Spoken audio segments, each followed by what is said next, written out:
Hate speech laws are closing in on our country, and this may be the only chance for us to oppose them before it's too late. Germans have a word called Volksverhetzung, and I know I probably said that wrong, which in English translates to incitement to hatred. It is a concept in German criminal law referring to incitement against certain segments of the population. I wonder which ones they're on about. It could mean anything: insulting someone, expressing frustration about the government, or even just criticising certain religious groups. This crackdown on hateful language doesn't just apply to private citizens. In June 2017, it was reported that social media companies operating in Germany faced fines of as much as $57 million if they didn't delete illegal, racist or slanderous comments posted on their sites within 24 hours. What does slanderous comments even mean? Germany witnessed an increase in racist comments and anti-immigrant language after the arrival of more than 1 million migrants from predominantly Muslim countries. It's hard to know what was being said, but I would guess it would have been something to do with the spike in violent and sexual offences since the mass immigration policy was put into place. It's just a little hunch I've got there. In Sweden, a man was convicted of defamation for liking a Facebook post made by another user, for liking it. In Canada, the motion M103 bill was introduced in March 2017, condemning Islamophobia and all forms of systematic racism and religious discrimination. What is Islamophobia? What constitutes Islamophobia? How can you make it illegal? You don't even explain what it is. And here in the UK, we now face similar threats to our freedom, dressed up in a trendy nickname, the Hate Crime Hub. It all sounds fluffy and kind, but we should actually be concerned and terrified about this. Today, launching Britain's first police unit dedicated to tackling online hate crime, London's mayor told 5 News it's an issue he himself has faced. Have you ever been a victim of hate crime?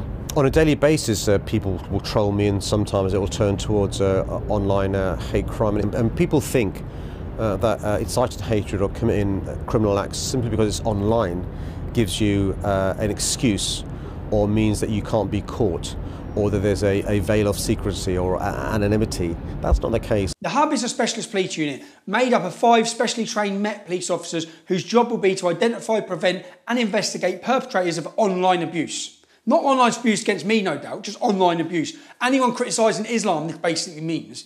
This will cost the taxpayer a whopping £1.7 million, with a further £452,000 also being contributed by the Home Office Police Innovation Fund, and working in conjunction with Twitter. Working with them. The idea of hate speech might come from a good place for some people, but we have to look at the wider issue. People are worried about the safety of young girls in European countries thwarted by mass immigration.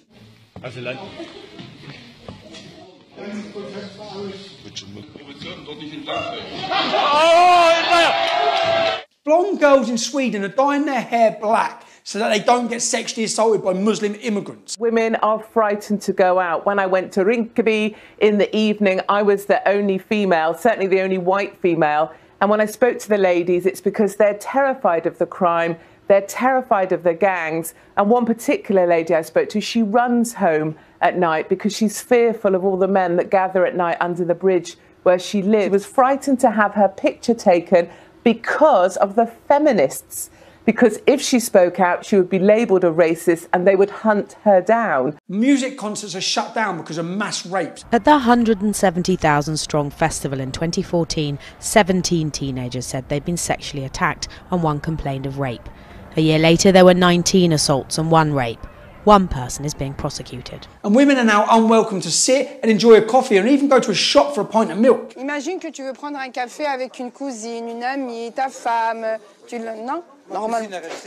Ta cousine, elle reste chez elle. Ah bon? Elle fait ce qu'elle veut, mais pas avec moi. Ben voilà, dans ce café, il n'y a pas de mixité. We wear dark clothes, trousers, no skirts, no obvious makeup. Red lipstick is out of the question. We erase ourselves, try to be the most discreet possible. Why? Because we're scared, simple as that. If you openly oppose these things, you'll either be imprisoned or fined. That's where we're heading. Think about that. Think about your freedom. Think about your free speech. Think about all the people that died to give you the opportunity to speak freely. They're taking it with all these little laws. Bitte hilft uns endlich. Es kann nicht mehr so weitergehen. Bitte macht etwas. How many people across Europe are unable to talk about these issues now? Well, we still can, just about. If we don't start opposing these restrictions, we may lose the right in the near future. I don't know about you, but my speech, my right to oppose the destruction of our civilization is something I'm not prepared to give up. Free speech is worth fighting for. Thanks for watching. If you like that and you want to see more, click like and subscribe.